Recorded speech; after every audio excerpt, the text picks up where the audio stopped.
श्री गणेशाय नमः. अवधूत चिंतन. श्री गुरुदेव दत्त. श्री स्वामी समर्थ. जय जय स्वामी समर्थ. देव म्हणतात, बाळा, कसल्याही कारणांनी काळजी करू नकोस, कारण तुझी काळजी करण्यासाठी मी इथे तुझ्यासाठी नेहमीच हजर आहे. आमच्यावर पूर्ण श्रद्धा ठेव, विश्वास ठेव. तू ज्याप्रमाणे विश्वासाने नाम जप करतोस त्याप्रमाणे विश्वासही ठेव. आपल्या आयुष्यात विनाकारण घाबरणे, काळजी करणे आता या क्षणापासून थांबवा, कारण तुमची स्वामी माऊली तुमच्यापर्यंत आली आहे. तुम्हाला तो सुखाचा संदेश द्यायसाठी, तो प्रेमाचा संदेश द्यायसाठी. देव म्हणतात, तू आमचे नेहमीच मौल्यवान मार्गदर्शन ऐकतोस ना, तर आज मी तुला नवमीला एक असं काही अद्भुत चमत्कार देऊ इच्छितो, जो नाही तू कधी अपेक्षित ठेवला आहेस, नाही कधी आमच्याकडून तू ती अपेक्षा केली आहेस. बाळा, तरी पण आज तुझ्यावर स्वामी माऊली प्रसन्न आहेत. तू ज्याप्रमाणे आमची भक्ती करतोस, आम्हीही तुझ्यावर तो प्रेमाचा, तो आनंदाचा वर्षाव करू इच्छितो. त्यासाठी आम्ही आज तुझ्यापर्यंत आलो आहोत. आता हा संदेश तू शेवटपर्यंत ऐकावे अशी आमची इच्छा आहे. देव म्हणतात, तुझे पुढील काही दिवस खूपच आनंदाने भरलेले आहेत. त्यात तुझ्यासाठी आम्ही खूप काही असे अद्भुत चमत्कार तुला देणार आहोत, ज्याची तू प्रतीक्षा करत होतास. जे कोणी यावेळेस ज्या गोष्टींसाठी आमच्याकडे काही मागू इच्छितात, ते त्यांना पुढील क्षणातच प्राप्त होण्यास सुरुवात होईल. देव म्हणतात, जो कोणी श्रद्धेने यावेळेस हा संदेश ऐकत आहे, त्यावर माझी विशेष कृपा आणि विशेष प्रीती आहे. त्यामुळेच तो या संदेशापर्यंत आला आहे. देव म्हणतात, मी या संदेशाद्वारा तुझी निवड केली आहे. ते अद्भुत चमत्कार कोणत्याही क्षणी तुझ्यापर्यंत येतील.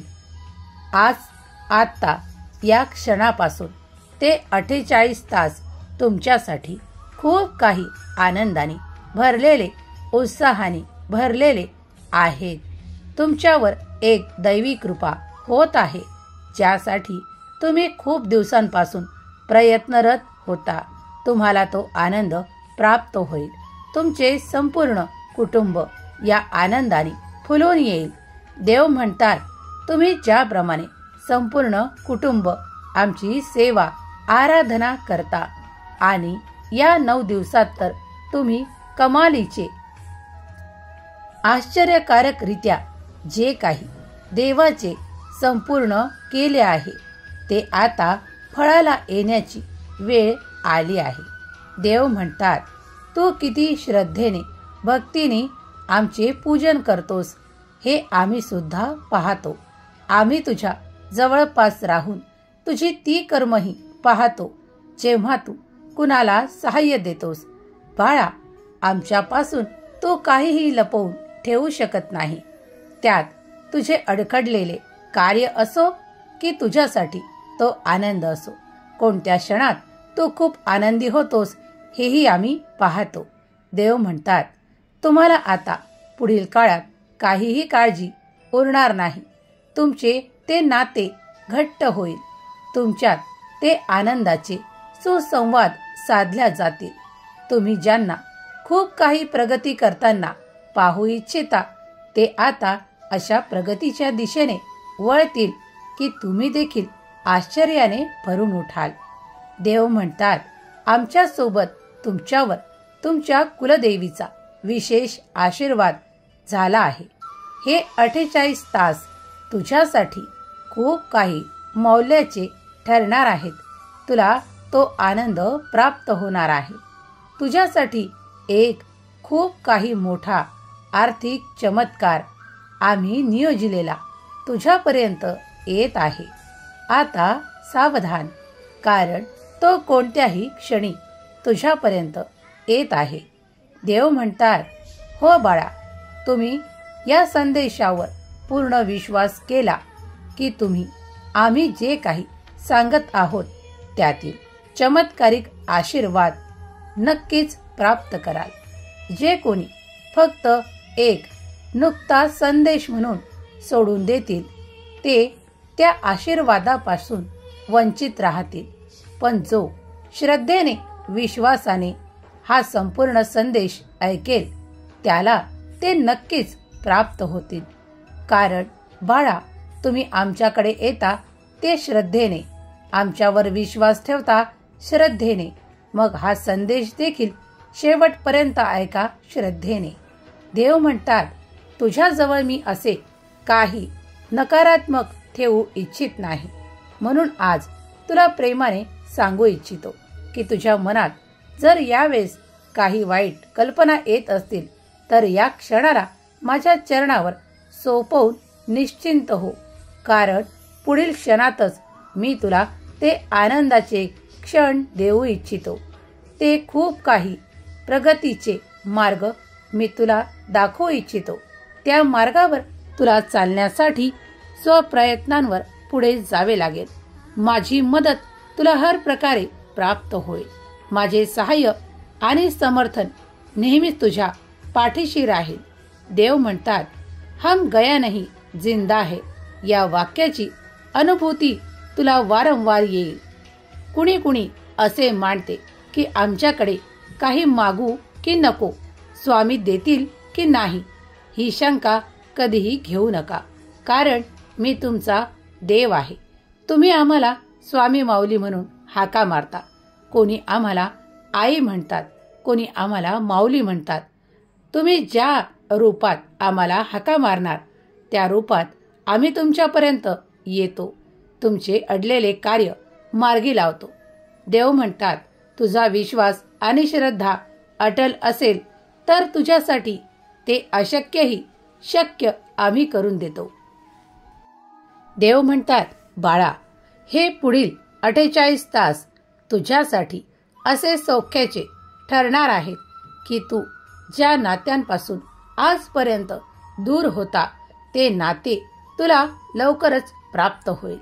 देव म्हणतात, तुमच्या मनातल्या ज्या अद्भुत संकल्पना आहेत त्या देखील पूर्ण होण्यास काहीही क्षण बाकी आहेत.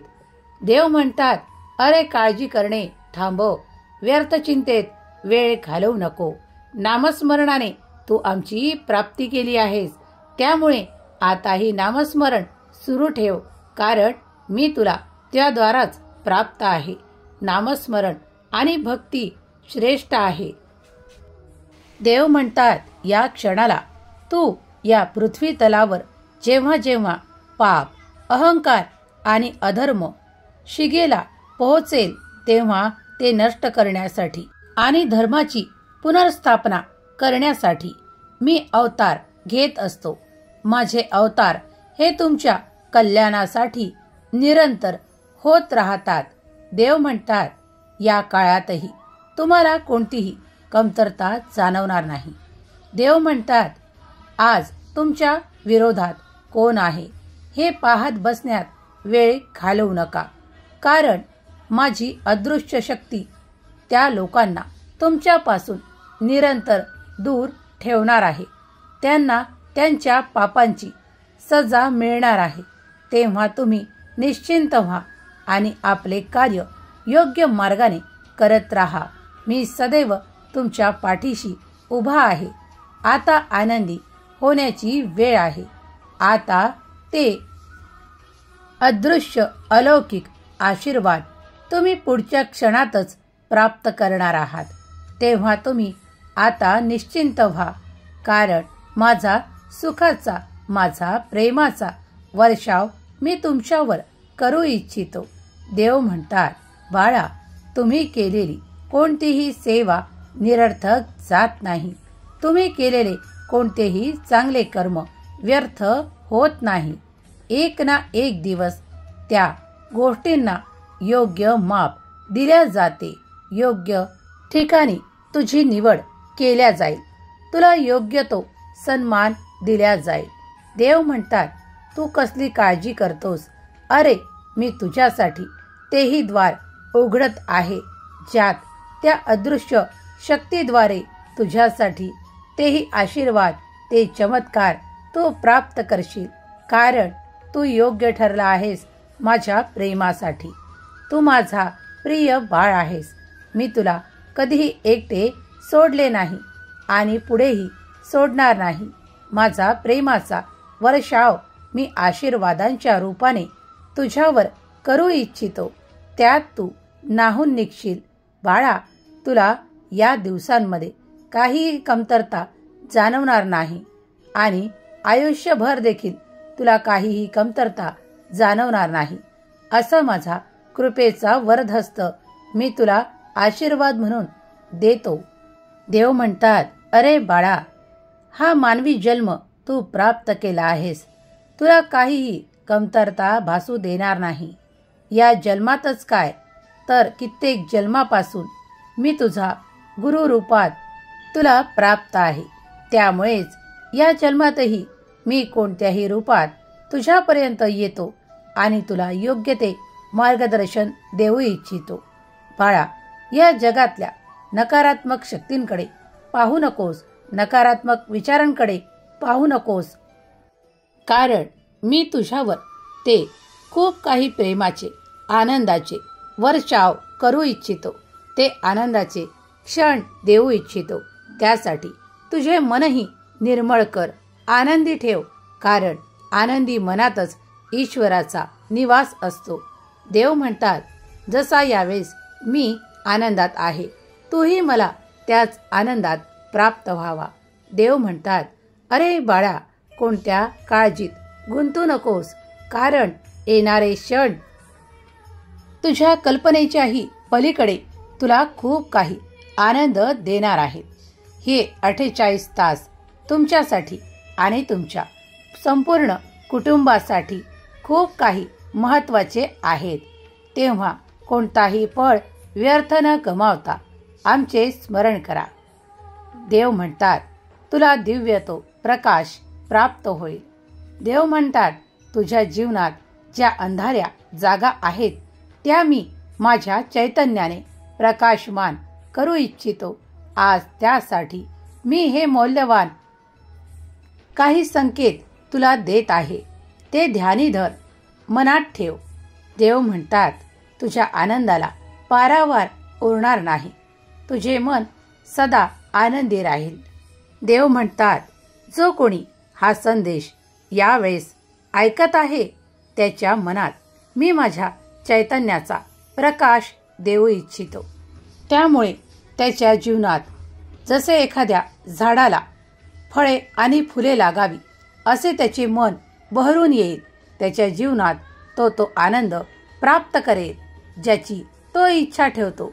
देव म्हणतात, तुमच्या प्रत्येकाच्या मनात वेगवेगळ्या कल्पना असतात, वेगवेगळे विचार असतात, वेगवेगळ्या आशा असतात, काही निराशा देखील असतात. पण त्या निराशांना यावेळेसच आम्ही समाप्त करतो. कारण आम्ही तुमचे स्वामी माऊली आहोत. आमच्याकडे ते नैराश्य देऊन मोकळे व्हा आणि सकारात्मक विचार निरंतर तुमच्या मनात प्रवाहित होऊ द्या. त्या प्रवाहामुळे तुमच्या मनातले नैराश्य नष्ट होईल. नेहमीच तुमच्या शरीरात एक सकारात्मक ऊर्जा वाहील आणि ती आम्ही तुम्हाला देऊ इच्छितो. त्यामुळे तुमचे नैराश्य समाप्त होईल. कारण त्या नैराश्याच्या कल्पना तुमच्या मनात खोलवर रुजलेल्या आहेत. त्यांना आज मुळापासून काढण्यासाठी आम्ही आलो आहोत. खूप काही बुरसटलेल्या कल्पना, खूप काही असे विचार जे नकारात्मक दिशेला तुम्हाला वळवतात, ते आम्ही आता या क्षणाला तुमच्या मनातून पुसून टाकत आहोत. हे ध्यानी धरा आणि तो आनंद, तो उत्साह आम्ही तुम्हाला देत आहोत तो स्वीकार करा आणि पुढल्या क्षणी तुम्ही स्वतःला आनंदित पाहाल. हे आम्ही 100% सांगू शकतो. देव म्हणतात, या जगात तुला अशक्य असे काहीही आम्ही ठेवणार नाही. तुझ्यासाठी तू जे काही कर्म हाती घेशील आणि त्या कर्मात आपले 100% देशील, त्या वेळेस मीही तुला त्या कार्यात 1000 पटीने यश प्राप्त करून देईल.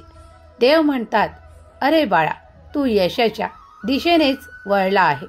कारण तू जेव्हापासून आमचे नामस्मरण धरले आहे, आमच्याकडे वळला आहेस, तेव्हापासून निरंतर तुझी प्रगती होत आहे. देव म्हणतात, बाळा, आनंदी राहण्यासाठी खूप काही खर्च करूनच आनंद प्राप्त होतो असे काही नाही. ही मनातली तुमच्या बुरसटलेली कल्पना काढून टाका. कारण जर तुम्हाला आनंदी राहायचे आहे तर कमीत कमी खर्चातही तुम्ही आनंदी राहू शकता. असं नाही की नवीन कपडे घातले म्हणजेच खूप काही आनंद प्राप्त होतो.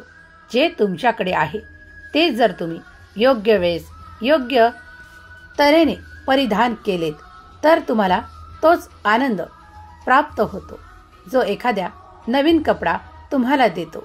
देव म्हणतात, अरे बाळा, सुख हे आपल्या मनात असायला हवे, कारण त्यानेच तुम्ही आनंदी होता. देव म्हणतात, तुला सुखाची कल्पना किती प्रकारे समजावू. देव म्हणतात, जेव्हा जेव्हा तुम्ही आमच्याकडे आनंदाने येता, आम्हीही 2 पावले तुमच्याकडे येतो. देव म्हणतात, कधी कधी कोणाला खूप काही दानधर्म नाहीही केले तरी चालतील, पण मनातले भाव चांगले ठेवा, सकारात्मक ठेवा. कुणाबद्दल करताना विचार चांगले ठेवा. त्यामुळे देव तुम्हाला एक सकारात्मक ऊर्जा देऊ इच्छितात. तुमच्यासाठी ते अनेक चमत्कार पाठवू इच्छितात. तुमच्यासाठी ते आरोग्य, ते चमत्कारिक असे आशीर्वाद तुम्ही प्राप्त कराल, ज्याच्या मनात यावेळेस आहे की मला खूप काही प्रगती करायची आहे. कोणी म्हणेल की मला ते कार्य साधायचे आहे. कोणी म्हणेल ते प्रेम मी इच्छितो. त्यावेळेस मी तुम्हाला आशीर्वाद देऊ इच्छितो. जो जे मागेल त्याला ते प्राप्त होईल. माझा सुखाचा आशीर्वाद मी तुम्हाला देऊ इच्छितो. तुमच्या प्रत्येक शुभ इच्छांना मी पूर्ण करू इच्छितो. देव म्हणतात, तुझ्या त्या संकटांना, तुझ्या त्या चिंतांना, तुझ्या त्या क्लेशांना स्वामीच्या चरणावर सोपवून दे. तुम्ही आम्हाला स्वामी आईच्या रूपात पाहू इच्छिता, त्याच रूपात आम्ही तुमच्या पुढे आलो आहोत. तेव्हा मागा. तुम्हाला जे काही इच्छा आहे ती मागा. आम्ही लवकरच पूर्ण करू. जे कोणी इथपर्यंत हा संदेश ऐकत आहेत त्यावर माझी विशेष कृपा आहे. देव म्हणतात, तू तर प्रत्येक वेळेला माझे नामस्मरण करून मला पूजतोस, मला आठवण करतोस. आज मी देखील तुझ्यापर्यंत आलो आहे तुला तो मोठा आशीर्वाद द्यायला, तुला तो चमत्कारिक आशीर्वाद द्यायला. तुझ्याकरता ते अद्भुत चमत्कार व्हायला लागतील. देव म्हणतात, कोणी यावेळेस माझे अनुभव करण्यासाठी तत्पर आहे, मी त्याला ते अनुभव देईल. देव म्हणतात, जर कोणी यावेळेस काही चिंतेत असेल तर ती चिंता मी नष्ट करू इच्छितो. जो कोणी यावेळेस लक्ष्मीची वाट पाहत आहे, कोणी आर्थिक चमत्कार प्राप्त करू इच्छितो, त्याला माझे आर्थिक चमत्कार मी करून देऊ इच्छितो. देव म्हणतात, कोणताही काळ बदलायला वेळ लागत नाही. देव म्हणतात, अरंकाचा राव व्हायलाही वेळ लागत नाही. देव म्हणतात, पाहिली जातात ती तुमची शुभ कर्म, चांगली कर्म.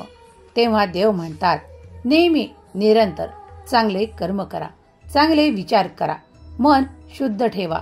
इतरांच्या विषयी आपल्या मनात गैरव्यवहार किंवा गैर काही ठेवू नका. जेव्हा तुम्ही मनाला स्वच्छ ठेवता एखाद्या आरशाप्रमाणे आणि त्याला सुंदर विचारांनी सजवता, तेव्हा तिथे देवही विराजमान होतात. यात शंका घेऊ नका. देव म्हणतात, या क्षणाला माझ्याकडे जो कोणी धैर्य मागत आहे, मी त्याला धैर्याचा आशीर्वाद प्रदान करतो. कारण ज्याच्याकडे ते धैर्य असेल तो हिम्मतवान बनेल आणि आपल्या कार्यात योग्य दिशेने कार्य करेल. कारण धैर्य हे तुम्हाला नेहमीच अशी ऊर्जा प्रदान करते की ते प्रत्येक कार्याला करण्याची इच्छा तुमच्यात जागृत ठेवते. कारण तो आशीर्वाद तुमच्यासाठी मौल्यवान आहे. तुम्ही त्यामुळे बरीच प्रगती करू शकता. तेव्हा मी माझा धैर्याचा हिमतीचा आशीर्वाद तुम्हाला देऊ इच्छितो. देव म्हणतात, कोणी यावेळेस आर्थिक चमत्कारांसाठी माझ्याकडे प्रार्थना करत आहे आणि त्यासाठी तो कर्म देखील करत आहे, तर काही काळातच तो ते आर्थिक चमत्कार मोठ्या प्रमाणात प्राप्त करेल. कारण त्याने त्या दिशेने योग्य ते कर्म केले आहेत. तो फळाची अपेक्षा ठेवत आहे, तेही योग्य आहे. आणि मी भरभराटीचा आशीर्वाद त्यासोबत देऊ इच्छितो, ज्यामुळे त्याला त्या कर्माचे फळ दुपटी तिपटीने वाढलेले प्राप्त होईल. देव म्हणतात, तुम्ही तिकडे काहीही करा आणि आम्हाला काही ठाऊक नाही असे कधी होणार नाही. तुम्ही जर कुणाला मनाभावापासून काही दान धर्म केले जरी असेल तरी त्याच्या 10 पट आम्ही तुम्हाला कोणत्याही मार्गाने वापस करू. देव म्हणतात, आम्ही कुणाचे काहीही ठेवत नाही. तुमचे कार्य आणि तुमचे धन कमावण्याचे साधन योग्य मार्गाने असावे, हेच आम्ही तुम्हाला सांगू इच्छितो. देव म्हणतात, जर तुझे धन कमावण्याचे साधन जर योग्य दिशेने असेल, इमानदारीने असेल, तर तुला दुप्पटच काय पण 10 पट आम्ही प्रगती देऊ. तुला ती बरकत देऊ की तुला कधीही काहीही कमतरता भासणार नाही. देव म्हणतात, तुम्ही जे काही कमावता त्यातील काही भाग तुम्ही जर दान धर्मात वापरला, आपल्या कुवतीनुसार काही करावे. ते छोट्यात छोटे जरी असले तरी चालेल, पण मनापासून केलेले दान धर्म कधीही वाया जात नाही. ते ईश्वराकडे नमूद होतात आणि तुम्ही जे करता त्याच्या 100 पट ईश्वर तुम्हाला कोणत्याही मार्गांनी परत करतात. देव म्हणतात, अरे बाळा, कोणतीही चिंता यावेळेस या क्षणाला मनात ठेवू नकोस. कारण माझा मोठा आशीर्वाद, मोठा चमत्कार तू प्राप्त करणार आहेस. मी फक्त तुला एवढे सांगू इच्छितो की जेव्हा तुम्ही काही कार्य करता, कुणाशी बोलता, तेव्हा कुणाचा काही अपमान होणार नाही याकडे दक्षता ठेवा, याकडे लक्ष ठेवा. जेव्हा कोणी जर तुमच्यापेक्षा मोठे आहे किंवा लहान आहे, त्यांना योग्य तो मान द्या, सन्मान द्या. तेव्हा तेही तुम्हाला तोच मान सन्मान परत देतील. देव म्हणतात, तुला जे काही अशक्य वाटत आहे ते पुढल्या काही दिवसातच पूर्ण होईल आणि तुझा विश्वास देवांवर अधिकच दृढ होईल. विश्वास ठेव, आम्ही तुझ्या भल्याचेच करणार आहोत. काही वेळ कुणासाठी लागत असेल तर तो त्याच्या भल्यासाठीच लागत आहे, यावर विश्वास ठेव. देवाने तुमच्यासाठी खूप काही योजना तयार केल्या आहेत, त्या कार्यरत होत आहेत. त्यासाठी थोडा धैर्य धरा, कारण तुमच्यासाठी तो आशीर्वाद खूप मोठ्या प्रमाणात येत आहे. ते चमत्कार खूप मोठ्या प्रमाणात तुमच्याकडे येत आहे, जे आज तुमच्या कल्पनेच्याही पलीकडे आहे. तुमच्या भाग्यात जे नाही आहे तेही तुम्हाला प्राप्त होईल. फक्त तुम्ही विश्वास ठेवा, आपले कर्म चांगले ठेवा. देव म्हणतात, मी तुझा असा देव आहे की माझ्याकडे अशक्य या शब्दाला जागा नाही. अशक्यही शक्य होईल तुझ्यासाठी. सुखी राहा बाळा, तुझे कल्याण होईल. श्री स्वामी समर्थ.